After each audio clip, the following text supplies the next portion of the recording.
Very good. So let me make it perhaps bigger. Okay. So today's short story is, really short. It's number 17 about praise.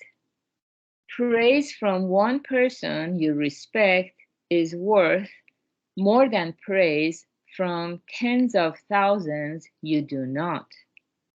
Okay, let's read it one more time. Praise. Praise from one person you respect is worth more than praise from tens of thousands you do not. Okay, let's see what this means. Um, actually, in Buddhism, it is taught that we all are made of blind passions, such as desires.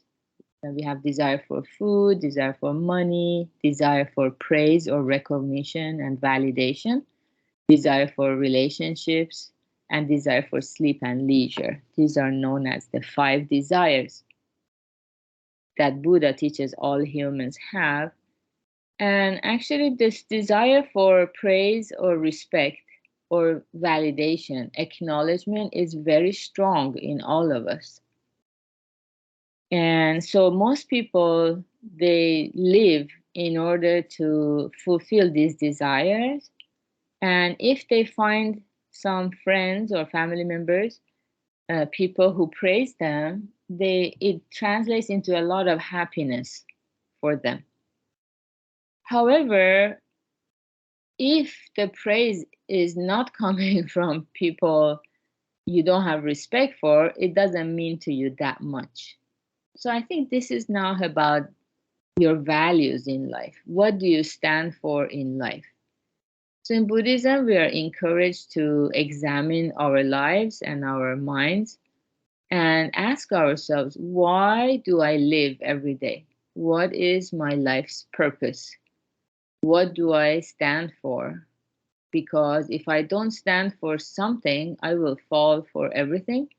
So, what is it that I live for every day? And it's okay if you don't have the answer. That shows you've done a lot of honest search and soul searching. And Buddha is showing us the way to the true purpose of life. Because it's easy to find any kind of a purpose, like live for money, for our careers, for our family. That's easy.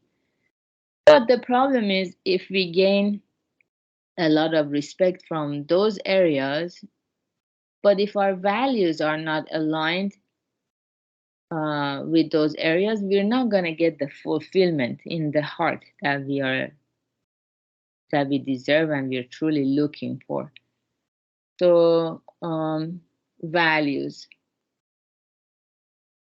Some people whose value is, for example, they want to have tens of thousands of followers, fans, and they get a lot of praise and recognition, they will find happiness in the short run.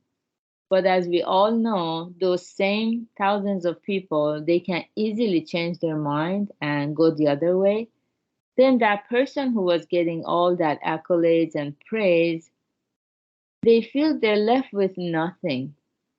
Maybe that's how we see sometimes a lot of celebrities unfortunately fall into like the alcoholism or drug abuse.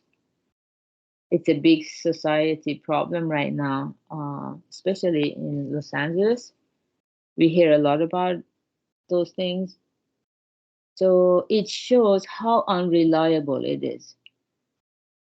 So these people who were living to please their fans, they reach a point where they realize they were wrong. That path was not a path that would lead them to true happiness because people's view of us is very unreliable. It changes very easily. It can be whimsical.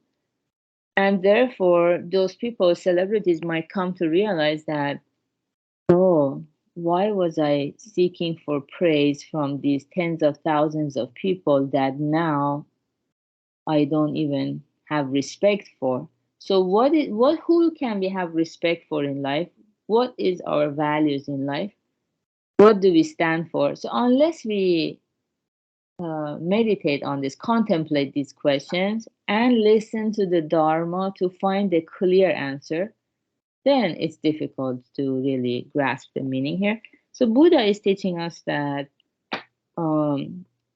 happiness is always of two types. Happiness that is short-lived, that we are all way too familiar with, comes and goes. It's here today and it's gone tomorrow.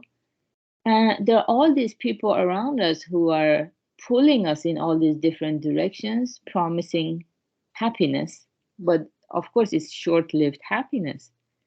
And as a spiritual person, it doesn't become attractive to us anymore. So it's not something we can value so much or stand for. And yeah, so little by little, we become more and more clear about what is true happiness then. True happiness is a happiness that stands the test of time. It's lasting. It doesn't change. That's the definition of something that's true, unchanging. Something that's changing all the time. It's whimsical and haphazardly. It's not really true. So in Buddhism, Buddha teaches our purpose of life is to obtain true happiness, happiness that does not abandon us, and to meet the teacher, the Buddha or Buddha's teachings that is still with us today and is guiding us towards this true happiness. And to be praised by that teacher, by that Buddha, is worth more than praise from tens of thousands that we don't really care about because we know their true nature. They might love us today and they might despise us tomorrow. So we cannot rely on it. Yeah, Buddha is the one who's reached the highest level of enlightenment.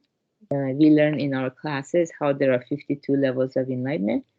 And Buddha has reached the highest level, and that's what Buddha is. It's a title for anyone who reaches that level, and that's what we are aiming for ultimately.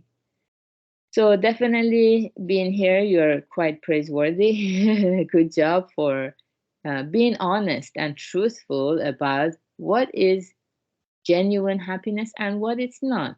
You know, we get tired of deceiving ourselves thinking that, oh, this is good, this is gonna last. Yeah, so good job for being so authentic, and it was a pleasure to have you all here with us.